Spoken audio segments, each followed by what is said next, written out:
ওমা আমার টিফিনটা রেডি করে দাও, ভাতটা বেড়ে দাও। হ্যাঁ টিফিন রেডি করে দিচ্ছি আর হচ্ছে টিফিনটা রেডি হয়ে গেছে। হ্যাঁ টিফিন রেডি করে দিয়েছি আর ভাত বেড়ে দিচ্ছি। গুড মর্নিং বন্ধুরা, মেয়ের আজকে রবিবারেও ডিউটি আছে, ওর জন্য সকাল সকাল রান্না করে ফেলেছি। কি রান্না করেছি তোমাদের দেখাচ্ছি। এই যে ভাত বেড়ে দিলাম, ভাতটা বেশি হয়ে গেল।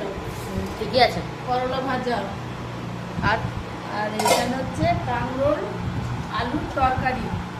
কাঁকরোল আলু একটুখানি অল্প করে দেবে। অল্প করে কাঁকরোল আলুর তরকারি। আর এই হচ্ছে মুসুর ডাল। আর এখানে হচ্ছে মাংস। আজকে মাংসটা একটু অন্যরকম ভাবে রান্না করেছি, চিকেন মোয়ারানি, সাদা সাদা। চিকেন মোয়ারানি সাদা সাদা। খেয়ে দেখবি কেমন হয়েছে, কেমন হয়েছে আমাকে বলবি।